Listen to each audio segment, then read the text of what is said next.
এই গাদ্দাররা তো বলে আমার নবীজি কবরে মরা, এই গাদ্দাররা বলে আমার নবীজি কবরে মৃত, এই গাদ্দাররা বলে নবীজির কবরকে রওজা বলা যাবে না।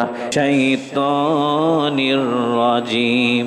আমার আল্লাহ বলেন বান্দা যখন তোমরা কোরআন বলবে, কোরআনের কথা বলবে, শুরুতে একবার সবাই মিলে পড়ে নিবে আউযু বিল্লাহি মিনাশ শাইতানির। আল্লাহর কোরআনের মাহফিলের সর্বশেষ বিধানটা হলো 19 নম্বর পারার 18 নম্বর পৃষ্ঠার 3 নম্বর লাইন, 27 নম্বর সূরা। সূরাটির নাম সূরা নামল, আয়াত নম্বরটা 30। আমার আল্লাহ বলেন ইন্নাহু মিন সুলাইমান ওয়া ইন্নাহু পুরুন বিসমিল্লাহির রাহমানির। আমি মনে হয় আপনাদেরকে শুরু থেকে কোরআন শরীফের মধ্যে ডুবায় রাখছি, তাই না? গভীর মনোযোগ দিবেন।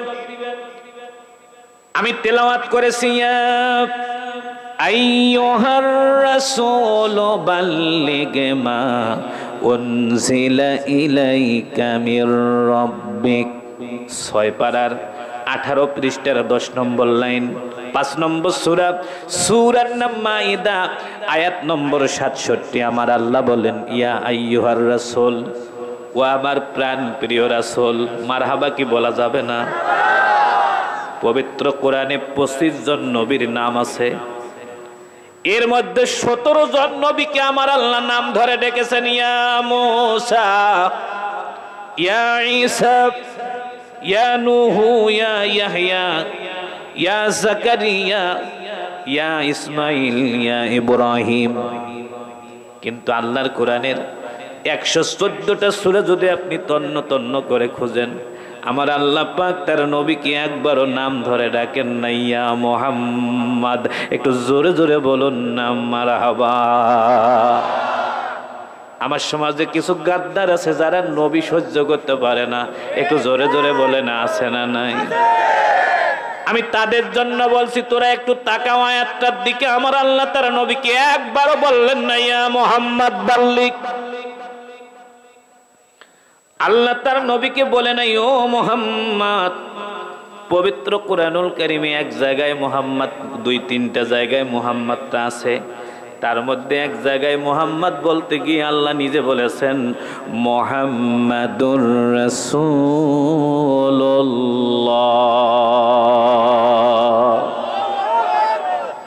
আল্লাহ নিজেই বলেছেন মুহাম্মাদুর। আল্লাহ তার নবীকে নাম ধরে ডাকে নাই, সম্মান করেছেন। আল্লাহ যাকে সম্মান করেছেন, এবার একটু জোরে জোরে বলুন আমাদের সম্মান করার দরকার আছে না নাই? এই গাদ্দাররা তো বলে আমার নবীজি কবরে মরা, এই গাদ্দাররা বলে আমার নবীজি কবরে মৃত, এই গাদ্দাররা বলে নবীজির কবরকে রওজা বলা যাবে না। একটু জোরে জোরে বলুন এরকম বেয়াদবে সমাজে আছে না নাই? ওয়েট এন্ড সি, একটু অপেক্ষা করেন। আল্লাহ পাক তার নবীজি কি বললেন, ও রাসূল আমার বাল্লিগ, আপনি তাবলীগ করেন। একটু এবার জোরে জোরে বলুন কুরআনুল কারীমের মধ্যে তাবলীগের কথা আছে না নাই? এখানে বাল্লিগটা আলেম ওলামা যদি থাকে তারা ভালো বুঝবে। এই বাল্লিগটা হচ্ছে এখানে বাবে তাফঈলের আমরের সিগা। বাল্লিগ, ও নবী অধিক পরিমাণ তাবলীগ করেন। মা উনজিলা ইলাইকা মির রাব্বিকা, আপনার রব আপনার প্রতি যা নাজিল করেছেন ওই কোরআন দিয়ে আপনি তাবলীগ করবেন। একটু মেহেরবানি করে বলুন তাবলীগের সিলেবাস হবে কি? কোরআন। আর একটু জোরে বলেন তাবলীগের সিলেবাস হবে কি? কোরআন। ওয়া ইল্লাম তাফআল, যদি আপনি কোরআন দিয়ে তাবলীগ না করেন, ফামা বাল্লাগাতা রিসালাতাহু, তাহলে রিসালাতের দায়িত্ব পালিত হবে না। আল্লাহু ইয়াসিমুকা মিনান নাস, ও নবী গো কোরআনের তাবলীগ করতে গিয়ে রামের জাত বামের জাত নাস্তিকের জাত আপনি কাউকেই ভয় পাবেন না। ইন আল্লাহু ইয়াসিমুকা মিনান নাস, আমি আল্লাহ ঘোষণা দিলাম পৃথিবীর কোনো নাস্তিক মুরতাদ কাফের গাদ্দার আপনাকে মারতে পারবে না। আমি সৈয়দপুরের ভাইদের কাছে একটু জানতে চাই, একটু জোরে জোরে বলুন তো হায়াতের মালিককে। আরো জোরে। আমার নবীজি আয়াত পেলেন, সিদ্দিক আকবর হযরত আবু বকর রাদিয়াল্লাহু তাআলা আনহুর কাছে গিয়ে নবীজি বললেন, আবু বকর 10 বছর থেকে কোরআনের তাবলীগ করি। আবু বকর, আমার আল্লাহ এবার তাবলীগের তাগিদটা আরো বাড়ায় দিয়েছেন। হযরত আবু বকর বলেন, ইয়া রাসূলুল্লাহ, আপনি এই তাবলীগ করতে গিয়ে 3 বছর শিয়াবে আবি তালেবে জেল খেটেছেন। হুজুর, এই তাবলীগ করতে গিয়ে মক্কার মধ্যে আপনার মাথার উপরে উটের নারী বুড়ি চাপিয়ে দেওয়া হয়েছে, আপনাকে খেজুর কাটা দিয়ে গুতা দেওয়া হয়, গোবর দিয়ে ঢেলানো হয়, আপনি যাতে আপনার ঘরে যাতে সম্পদ না যায় প্রতিবন্ধকতা তৈরি করা হয়। হুজুর, আপনি কেমনে তাবলীগ করবেন? আমার নবীজি ডেকে বললেন, ও আবু বকর রে, প্রতিবন্ধকতার কথা তো আল্লাহ জানে, আল্লাহ কেমন জানি বুঝাইতে চাচ্ছে, বাধা যত আসবে তাবলীগের গতি তত বাড়বে। এবার আপনারা মেহেরবানি করে বলুন, বাধা আসলে গতি বাড়বে না কমবে? আরো জোরে। জোর হলো না? হযরত আবু বকর বললেন, ইয়া রাসূলুল্লাহ, ইয়া হাবিবাল্লাহ, আপনি তাবলীগ করবেন কোরআন দিয়ে, কি কারণে? নবীজি বললেন, কোরআন ও হাদিস আমি তাবলীগ করব 10টা কারণে। পৃথিবীর অন্য কোনো বাপের, দাদার, নানার কোনো বিষয় নিয়ে তাবলীগ হবে না। একটু জোরে জোরে বলেন, তাবলীগ হবে কার? আরো জোরে বলেন, কার? আবু বকর বলেন, ইয়া রাসূলুল্লাহ, কেন আপনি কোরআন দিয়ে তাবলীগ করবেন? আমার নবীজি বলেন, 5টা কারণে। জোরে বলেন, কয়টা? 5 মিনিটে 5টা বলে মূল আলোচনায় যাই। 1 নম্বর কারণটা হলো, যালিকাল কিতাবু লা রাইবা ফীহি হুদাল লিল মুত্তাকিন। 1 নম্বর কারণ, এ পৃথিবীতে যত বই আছে সব বইয়ের ভুল ত্রুটি সন্দেহ আছে, কিন্তু পৃথিবীতে একটা মাত্র বই আছে যে বইয়ের ভুল ত্রুটি সন্দেহ নাই, ওই বইটার নাম আল কোরআন। আবু বকর রে, নির্ভেজাল বইয়ের তাবলীগ করতে হবে, তাহলেই পাঠক বাড়বে। একটু জোরে জোরে বলুন না, আল্লাহু আকবার। আমার দিনী ভাইয়েরা, 2 নম্বর কারণটা হলো 8 পারার 8 পৃষ্ঠার 9 লাইন, 6 নম্বর সূরাটির নাম সূরাত আনআম, আয়াত নম্বরটা 155। আমার আল্লাহ বলেন, ওয়াহাদা কিতাবুন আনজালনাহু মুবারাকু ফাত্তাবিউহু ওয়াত্তাকু লাআল্লাকুম তুরহামুন। 2 নম্বর কারণটা হলো, কোরআনটাতে শুধু কল্যাণ, বাড়িতেও শান্তি। কোরআন খাটাও, বাড়িতে শান্তি ফিরে আসবে।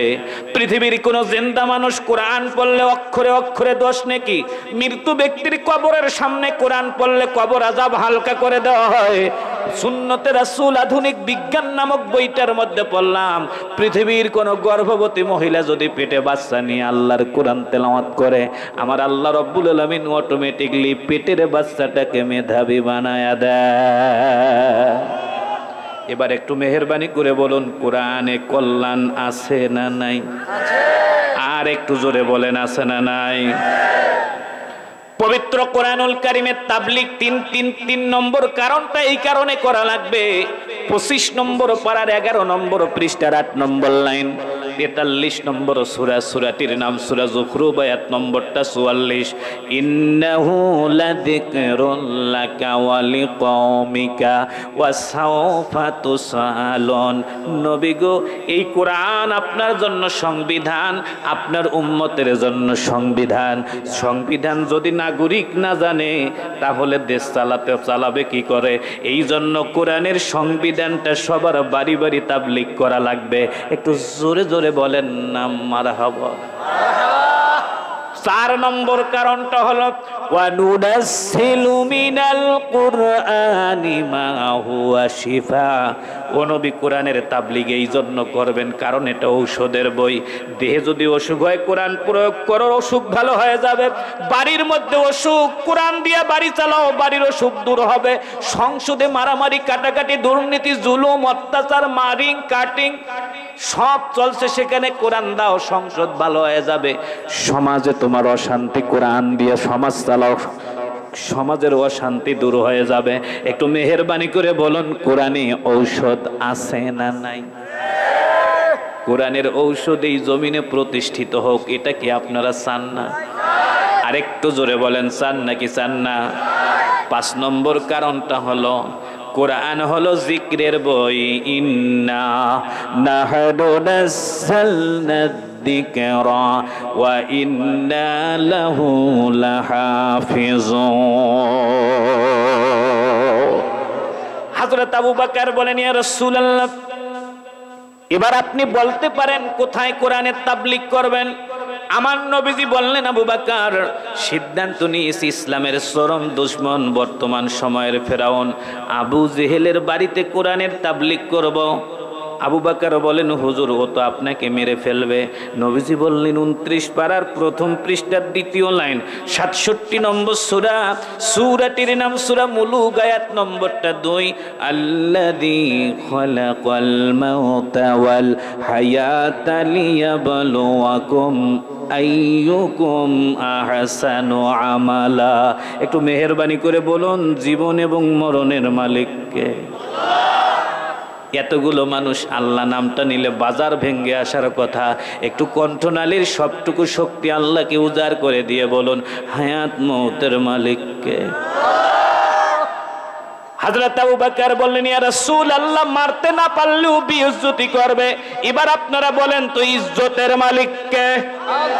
কুলিল্লাহ হুম্মা মালিকাল মুলকি তুতিল মুলকা মান তাশাউ ওয়া তানজিউল মুলকা মিম্মান তাশা ওয়া তুইজ্জু মান তাশাউ ওয়া তুযিল্লু মান তাশাউ বিয়াদিকাল খায়রু ইন্নাকা আলা কুল্লি শাইইন কাদির। নবীজি বললেন, আবু বকর রে, ও আবু বকর, আমি আবু জেহেলের বাড়িতেই যাব কোরআন বলতে, তুমি যাবা নাকি? হযরত আবু বকর বলেন, ইয়া রাসূলুল্লাহ, আপনি কি বলেন আমি যাব নাকি? আপনি কেমনে বুঝলেন আমি আপনাকে আবু জেহেলের বাড়িতে একা ছাড়বো? আপনি তো জানেন না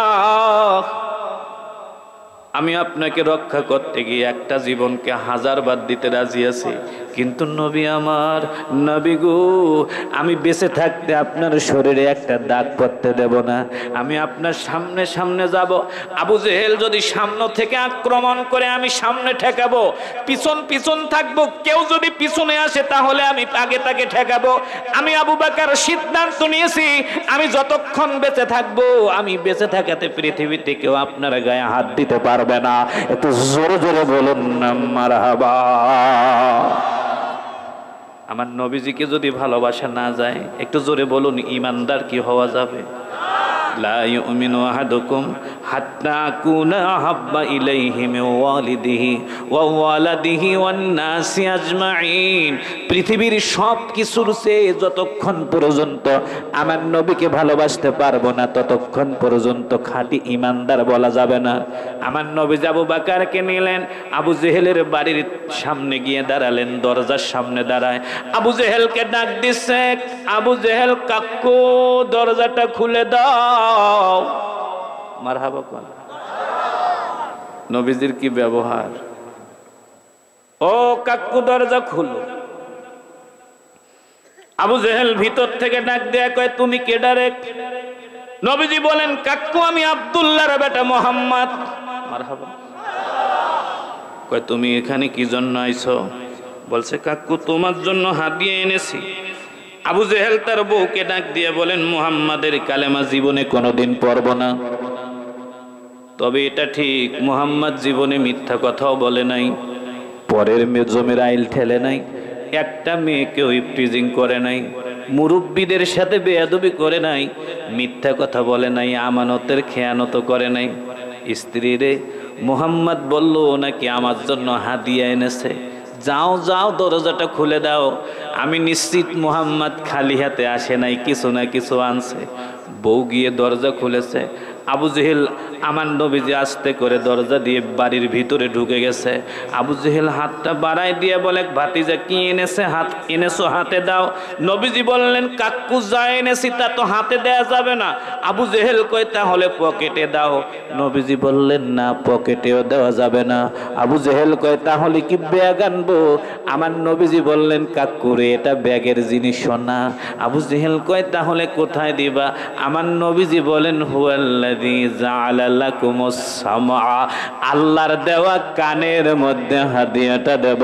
একটু জোরে বলেন মারহাবা।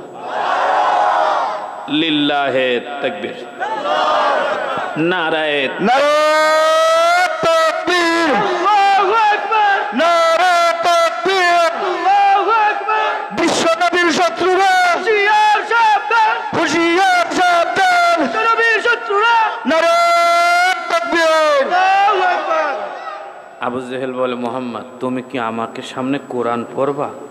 নবীজি বলছে, কাকু তোমার না বুদ্ধি আছে, বুঝে ফেলাইছো। একটু জোরে বলেন মারহাবা। মাঝে মাঝে শত্রুকে পাম দিতে হয়। কি দিতে হয়? আর একটু জোরে বলেন। আর আমরা হুজুররা কি করি? বাঁশ দেই। কি দেই? ইসলামও বাঁশ দিছে, কিন্তু আমরা যে স্টেজ পাইলেই বাঁশটা বেশি দিয়ে ফেলি, এটা আমরা বুঝি না। আমি দেখছি বাঁশ না দিয়ে পাম দিলে বেশি লাভ। একটু আস্তে কর, কারণ ওদেরকে পাম দিলে ওদের ঘাড়ের উপরে বসে হাজার হাজার মানুষের সামনে কোরআনের কথা বলা যাবে। আর ওদেরকে বাঁশ দিলে ওরা মাহফিলে কথা বলতেই দিবে না। অতএব ইসলাম রক্ষার স্বার্থে এক দুইটা মুলা দিলে সমস্যা কোথায়? এই কথা কন না কে? বিরক্ত হচ্ছেন না তো? যে ভাইরা এখনো দাঁড়িয়ে আছেন, মজার আলোচনা, একটু বসেন, মনে রাখবে, অনেকদিন মনে থাকবে। একটু বসেন, আলোচনাটা শুরু করি। আমাকে মকবুল ভাই বলছে 12:30 পর্যন্ত চালাবেন। আমি মনে মনে নিয়ত করছি 2টা তো বাজাবো ইনশাআল্লাহ। কষ্ট হবে? একটু সামনে নিয়ে। আবু জেহেল কয়, তুমি কি কোরআন পড়বা? নবীজি বলেন, হ্যাঁ কাকু কোরআন পড়ব। আবু জেহেল কয়, বেটা এটা আমি 3 দিন আগে মক্কায় আইন করছি, কোরআন বলাও যাবে না, শোনাও যাবে না, আর তুমি আইন মন্ত্রীর বাড়িতে আসছো কোরআন পড়তে। নবীজি কয়, এ কাকু তুমি উল্টা পাল্টা আইন করতে গেলা কেন? তুমি তো এই আইন না করলে আমি তোমার বাড়িতে আসি না। ওয়াকালাল্লাযীনা কাফারু লা তাসমাউ লিহাদাল কুরআন। ভাই মাইকটা জুত পাচ্ছি না, একটু বাড়ায় দেন। সম্মানিত দিনী ভাইরা, গভীর মনোযোগ দিবেন।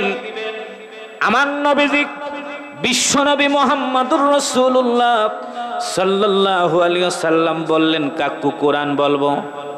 আবু জেহেল ডাক দিয়া কই, শোনো, তুমি আমার বাড়িতে কোরআন বলতে পারবা না, আমি মন্ত্রী মানুষ। নবীজি বলেন, আজকে তোমার মন্ত্রীগিরি খাবো রে কাকু। তুমি কেন কোরআন বলা নিষিদ্ধ করলা, শোনাও নিষিদ্ধ করলা?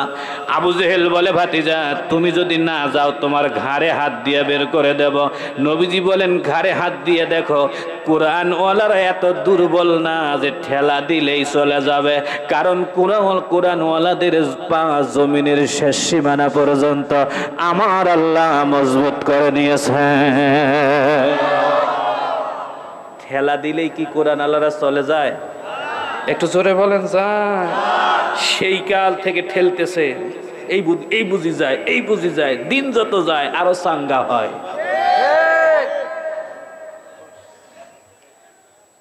কিয়ামত পর্যন্ত কোরআন ওয়ালাদেরকে শেষ করা যাবে? আর একটু জোরে কোন। আবু জেহেল ডাক দিয়া বলে, তোরে কিন্তু ঘাড়ে হাত দিলাম। নবীজি বলেন, দিয়ে চেষ্টা করো। লাভ দিয়ে আবু জেহেল বিশ্বনবীর ঘাড়ে হাত দিয়েছে, বের করে দিবে। বিশ্বনবী চোখ বন্ধ করে একজনকে ডাকা শুরু করেছে। আপনারা একটু আইডিয়া করে বলেন তো কাকে? আপনারা একটু আমার আল্লাহরে ডাকেন, আল্লাহ আল্লাহ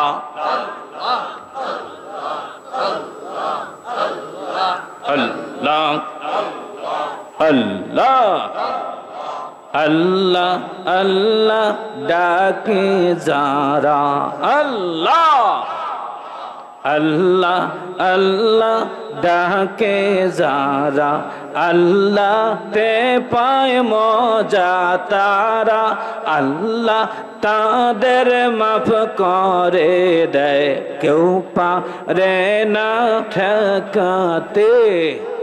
আল্লাহ আল্লাহ আল্লাহ আমার আল্লাহ জিব্রাইল কি ডেকে বলেন, জিব্রিল রে নবীজির কদম মোবারকটা জমিনে ঠেকে ধরো। আবু জেহেলের 14 গোষ্ঠী আমার নবীকে ঠেলা দিলে যেন আমার নবীজি 1 ইঞ্চিও না নড়ে। একটু জোরে জোরে বলেন না মারহাবা। উপর দিক থেকে আবু জেহেল ঠেলে আর নিচ দিকে জিব্রিল পা ধরে আছে। আবু জেহেলের 14 গোষ্ঠী ঠেললেও কি নবীজি নড়বে? আরো জোরে কন। অনেকক্ষণ ঝাঁকি দেয়, আবু জেহেলে নড়ে, নবীজি আর নড়ে না।